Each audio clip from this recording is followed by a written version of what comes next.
আপনাদেরকে নিয়ে আরেকটা নতুন যাত্রায় যেতে চাচ্ছি। সেটা হলো কক্সবাজার থেকে ঢাকায়। তো আমি আসলে কয়েকদিন আগে কক্সবাজার গিয়েছিলাম। তো আমি যেভাবে আসছিলাম এইটা হলো ডলফিন গলি। খুবই একটা পপুলার জায়গা, কক্সবাজারের সবচেয়ে জনপ্রিয় জায়গা। তো আমি আসলে ওখান থেকে সিএনজি করে টার্মিনালে আসি। সাধারণত আপনারা সবাই জানেন যে কক্সবাজারের এই বাস স্ট্যান্ডকে টার্মিনাল বলা হয়। আর একটা বিষয় হলো কক্সবাজারে কিন্তু প্রচুর প্রচুর সিন্ডিকেট। তাই যদি কখনো আপনারা কক্সবাজারে যান তাহলে সে বিষয়ে খুব কেয়ারফুল থাকতে হবে। আর আমার কাছে আসলে টুরিস্ট স্পট হিসেবে এখানে আসলে একটু অন্য রকম আরো একটু সিকিউরিটি ব্যবস্থা ভালো বা আরো একটু কেয়ারফুল ম্যানেজমেন্ট থাকা উচিত আমার কাছে মনে হয়। এর কারণ হলো এখানে আপনার সিন্ডিকেট একটু ভেঙে দেওয়া উচিত, এবং এখানে দেখেন এই যে সমুদ্রের পাড়ে যারা থাকে তারাও দেখবেন যে বিভিন্নভাবে বিভিন্ন ওয়েতে আপনার সাথে মানে তাদের সুবিধাগুলো তারা উসুল করে নেয়ার জন্য সর্বোচ্চ চেষ্টা করে থাকে। এটা আমি দেখেছি। তারপরও টুরিস্ট পুলিশ যারা আছে তারা চেষ্টা করে সর্বোচ্চ। আসলে আমরা নিজেরা চেঞ্জ না হলে তো আসলে কখনো কোনো কিছু চেঞ্জ করা যায় না। তো আমি আসলে এসেছিলাম কক্সবাজার থেকে ঢাকাতে। আমি আসলে আসছিলাম যে গাড়িটায়, সেই গাড়িটার নাম হলো মার্সা। তো এই গাড়িটায় আমি আগে কখনো আসিনি। এটাই আমার লাইফে ১ম এই গাড়িটায় জার্নি। তবে এই গাড়িটার আমি অনেক সুনাম শুনেছি, অনেকের কাছেই শুনেছি এই গাড়িটা খুব ভালো সার্ভিস দেয় এবং খুবই ভালো নাকি গাড়ির এই যে গাড়িটা দেখতে পাচ্ছেন, এই গাড়িটায় আসলে আমি আসছিলাম। তো আমার কাছে এমনিতে ওভারঅল খারাপ সার্ভিস মনে হয়েছে, বিষয়টা এরকম না। রাস্তায় যদি জ্যাম থাকে তাহলে কিছু করা যায় না। তো আর যদি রাস্তায় জ্যাম না থাকে তাহলে খুব তাড়াতাড়ি আসলে সব গাড়িতেই আসা যায়। তার মধ্যে যে গাড়িগুলো ভালো সার্ভিস দেয় তাদের একটু হিসেবটা আলাদা। তো আমি আসলে এই গাড়িটা আসলাম। তবে এই গাড়িটার সবচেয়ে ভালো যে বৈশিষ্ট্য, যেটা আমার কাছে সবচেয়ে বেশি ভালো লেগেছিল, প্রতিটা নামাজে এরা বিরতি দেয়। এবং আপনি যদি নামাজ পড়তে চান একদম প্রপার টাইমে, তাহলে আপনি এই গাড়িটায় নিঃসন্দেহে আসতে পারেন। যেটা আমার কাছে এই জিনিসটা খুবই এক্সপেন্সিভ মনে হয়েছে। অন্য সব গাড়িগুলো ঠিক টাইম মতো দাঁড়াতে পারে না, কিন্তু এই গাড়িটার আমি এইটা দেখেছি। তো আমরা আসলে কক্সবাজার থেকে গাড়িতে উঠেছি, চট্টগ্রাম হয়ে গাড়িটা যাবে। তো চট্টগ্রাম শহরের মধ্যে ঢোকার কারণে আমাদের কিছুটা লেট হয়েছিল।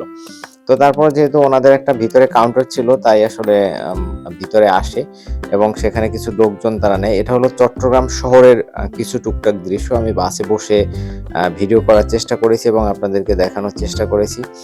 এটা হলো বিষয়।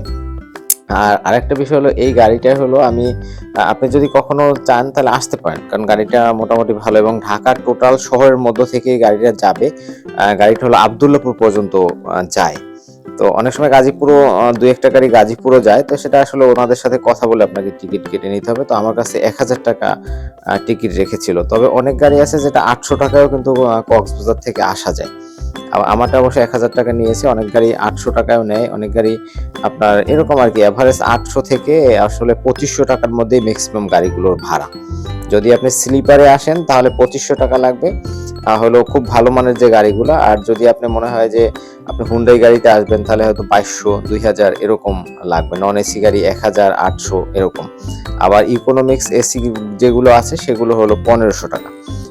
একদম মোটামুটি ভালো মানে গাড়ি, যেমন হলো গ্রিন লাইন, তারপরে আপনার শ্যামলী, এনার ট্রাভেল, এইগুলোই যদি আপনি আসেন সেগুলো হলো ২২০০ টাকা হলো স্লিপার।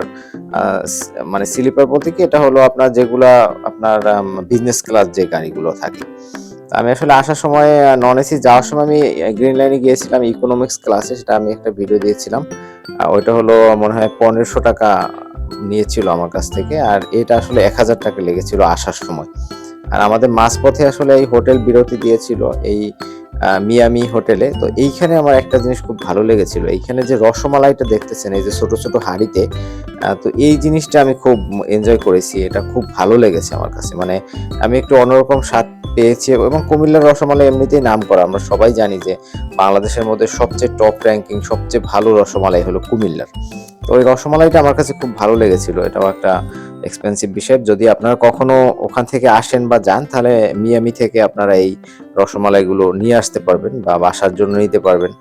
যদি কখনো আসেন তাহলে অবশ্যই নিবেন, কারণ আমরা তো সারা বাড়ি অনেকেই ঘুরে বেড়াই। তো সেখানে ফ্যামিলির জন্য আমাদের কিছু করণীয় থাকে, বা অনেক সময় আমাদের মানে পরিবারকেও হ্যাপি রাখার জন্য আমাদেরকে কিছু কিছু কাজ করতে হয়। তো সেখানে আপনি মিষ্টি নিয়ে আসতে পারেন বা যে কোনো কিছু নিয়ে আসতে পারেন। আর একটা বিষয় সবসময় বলি যে আমার চ্যানেল যদি নতুন হয়ে থাকেন তাহলে অবশ্যই সাবস্ক্রাইব করবেন আর আমার পাশে থাকবেন। আর আমি চেষ্টা করব আপনাদেরকে ভিডিও দেওয়ার। আর নিজের দিকে সবসময় খেয়াল রাখবেন, নিজেকে সময় দিবেন। আর এই যে দৃশ্যটা দেখতে পাচ্ছেন এটা হলো কিন্তু আমাদের এই যাত্রাবাড়ির দৃশ্য। যাত্রাবাড়ি ফ্লাইওভারের উপরে বসে এই ভিডিওটা আমি করার চেষ্টা করেছিলাম।